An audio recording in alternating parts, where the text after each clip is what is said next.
प्रिय छात्रों, आज हम कक्षा 7 के लिए अभ्यास 5.2 का प्रश्न नंबर 6 लेकर आए हैं, जिसमें छठा प्रश्न दिया हुआ है, नीचे दी हुई आकृतियों में निर्णय लीजिए कि क्या एल एम के समांतर है।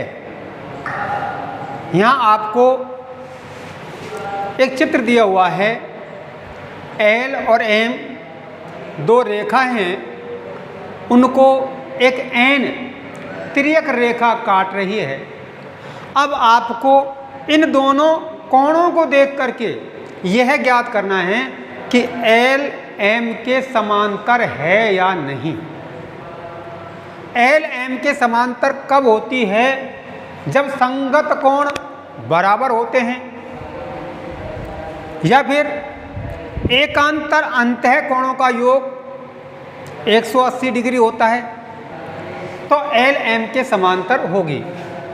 तो यहां देखते हैं हल। तो देखिए, जो दो कोण दिए हुए हैं 126 डिग्री और 44 डिग्री, तो तिर्यक रेखा के एक ही ओर के अंत्य कोणों का योग 180 डिग्री होता है। तो तिर्यक रेखा के एक ही ओर के दोनों कोणों का योग करके देखिए आप 180 होता है या नहीं होता है। देखिए,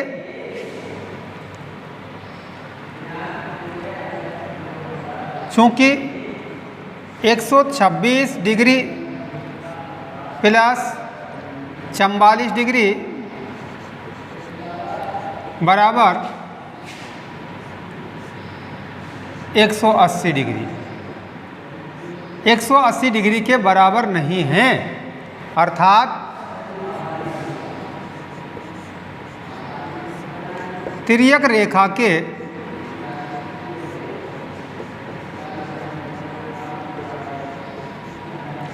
एक ही ओर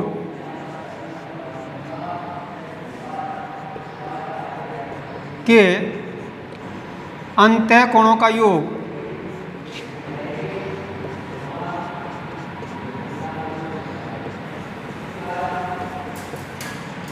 180 डिग्री के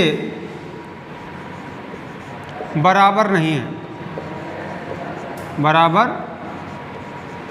नहीं है। क्योंकि 126 डिग्री प्लस 44 डिग्री बराबर नहीं है 180 डिग्री के बराबर। इन दोनों का योग 180 डिग्री नहीं होता है, अर्थात तिर्यक रेखा के एक ही ओर के अंत्य कोणों का योग 180 डिग्री के बराबर नहीं है। इसलिए एल एम के समांतर नहीं है।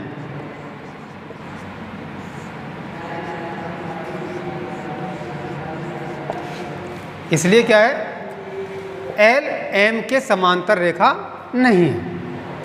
यदि इन दोनों कोणों का योग, अंतः कोणों का योग 180 डिग्री के बराबर होता तो निश्चित रूप से हम लिखते एल समांतर एम।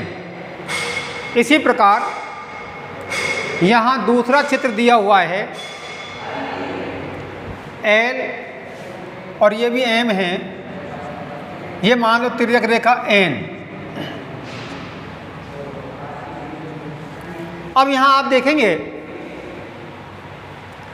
ये समांतर रेखा है नहीं, ये 75 का है, ठीक है।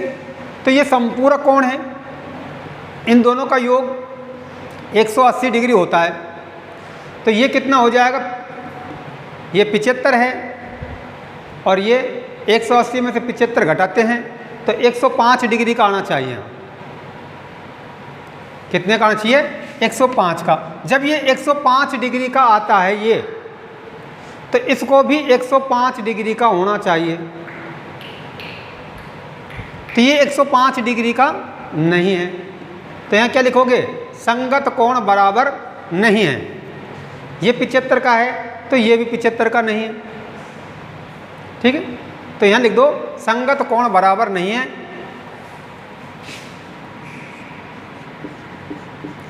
संगत कोण बराबर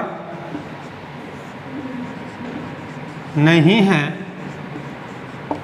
अतः एल एम के समांतर नहीं है।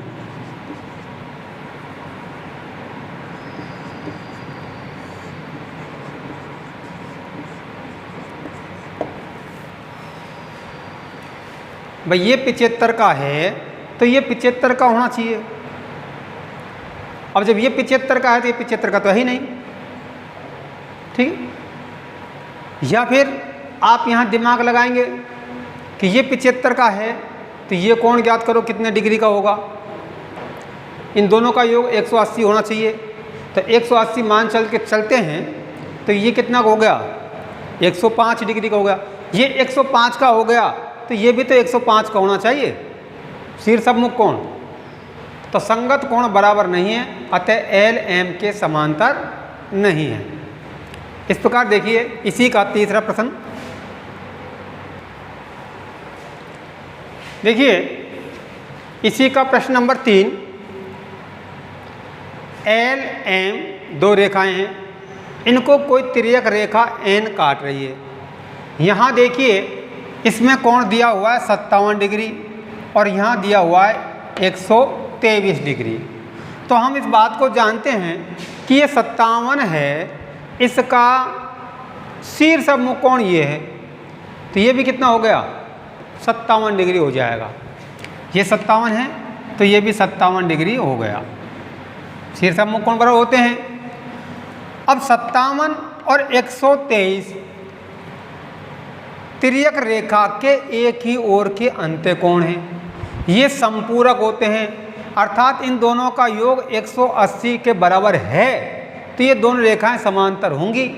और यदि 180 के बराबर नहीं है तो एल एम के समांतर नहीं होगी, चूंकि 123 डिग्री प्लस 57 डिग्री बराबर 180 डिग्री। यहाँ लिखेंगे तिर्यक रेखा के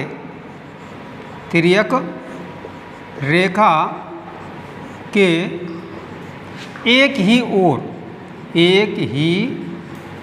ओर के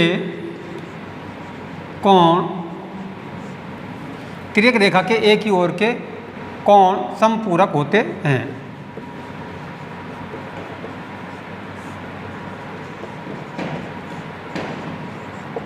तो इन दोनों का योग 180 डिग्री है, अर्थात इन दोनों को हम जोड़ते हैं, देखो 7 और 3 10 की 0 हंसलाई 1, 5 और 2 7 और 1 हंसल 8 और 1 180 डिग्री बराबर 180 डिग्री। अतः एल एम के समांतर है।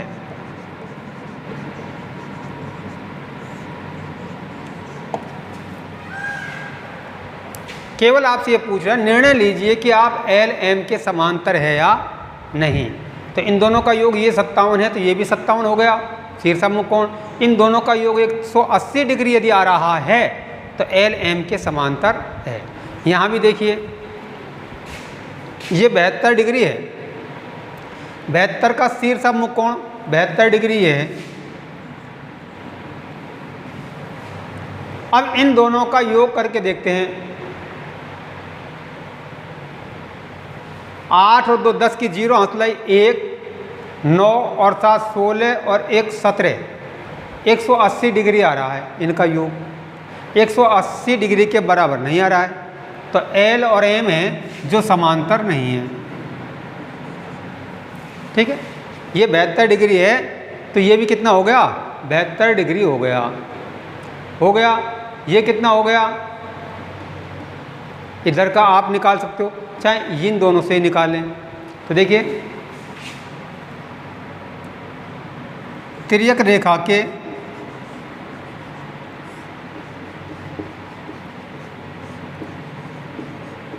एक ही ओर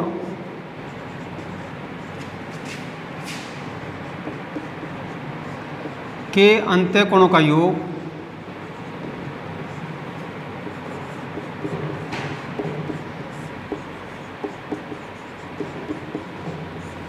180 डिग्री होता है। कब होता है?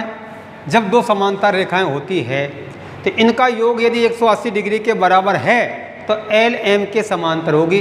तो देखिए 98 डिग्री प्लस 72 डिग्री बराबर 180 डिग्री। अब इनका दोनों का योग करते हैं। 2 और 8 2 10 की 0 मतलब 1 9 और 7 16 और 1 17 170 डिग्री बराबर नहीं है 180 डिग्री के, अर्थात एल एम के समांतर नहीं है।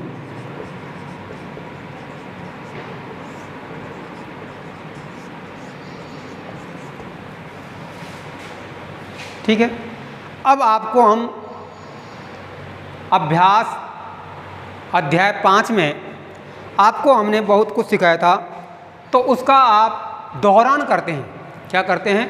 उसका दोहरान अब हम करते हैं।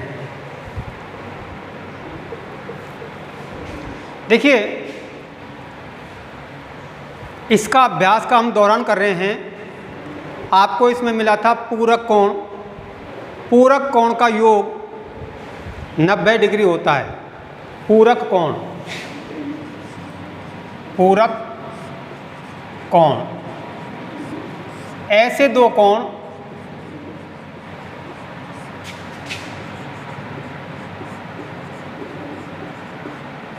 जिनका योग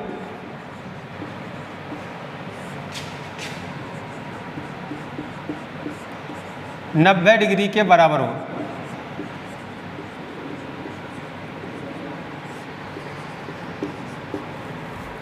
समपूरक कोण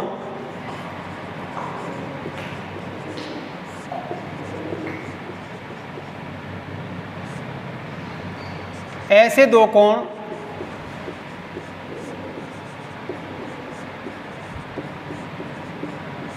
जिनका योग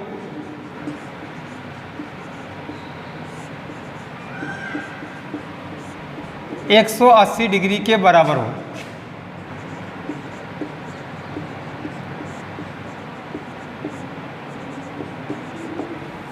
रेखिक युग्म कोण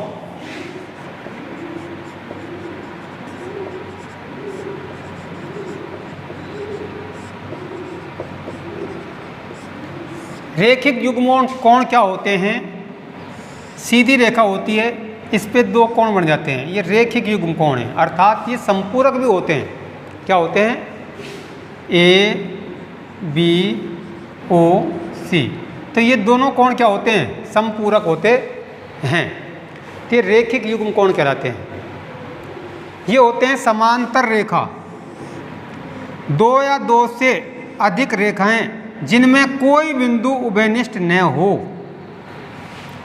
दो या दो से अधिक रेखाएं जिनमें कोई बिंदु उभयनिष्ठ न हो समांतर रेखाएं कहलाती हैं। इनके मध्य की दूरी हमेशा यहाँ भी इतनी है, यहाँ भी इतनी है। यदि इनको बढ़ाओगे आगे तो भी इतनी होनी चाहिए। अर्थात रेल की पटरियाँ आपने देखी होंगी, उन दोनों के बीच की दूरी हमेशा एक समान होती है, कमती बढ़ती कहीं नहीं होती है। तो रेल की पटरियों की तरह होती है समांतर रेखाएं। प्रतिच्छेदी रेखाएं वो होती हैं जिनमें कोई बिंदु उभयनिष्ठ होता है। आगे जाकर के ये कहीं मिलेगी रेखा तो है ये, पर ये टेढ़ी रेखा है। ये आगे जाके इसी क्रम में हम इसको बढ़ाएंगे तो निश्चित रूप से क्या होगा, ये मिल जाएगी। और जहाँ मिलेगी वो क्या हो जाएगा, इनका प्रतिच्छेद बिंदु हो जाता है। क्या हो जाता है? ये होती है प्रतिच्छेदी रेखा। प्रतिच्छेदी रेखा ये होती है समांतर रेखा।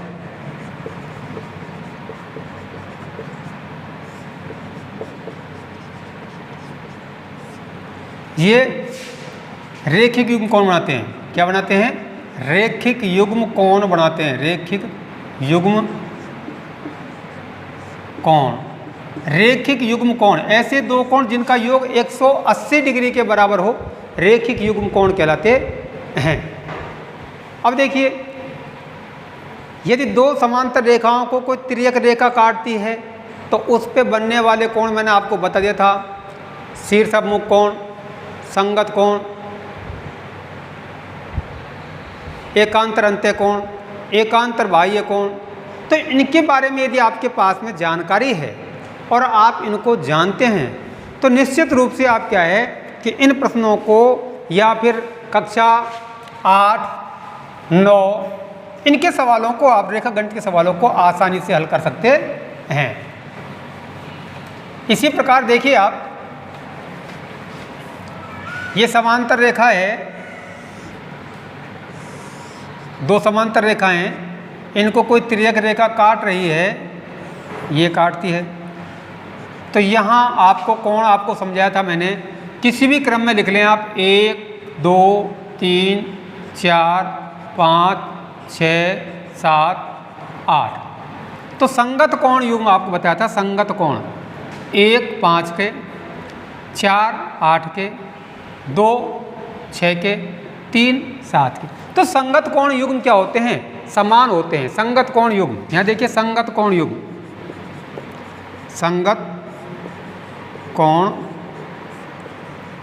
युग्म, कोण 1 व कोण 5, कोण 4 व कोण 8, कोण 2 व कोण 6, कोण 3 व कोण 7। ये हमेशा संगत कोण युग्म बराबर आते हैं।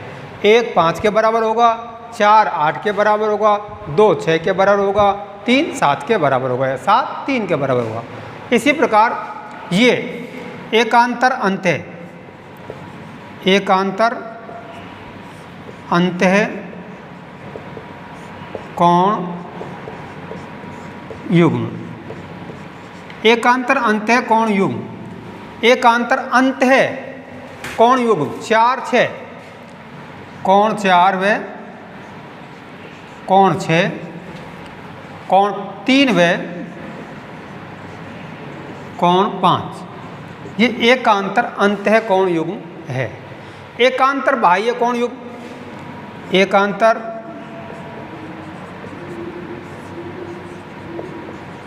बाह्य कोण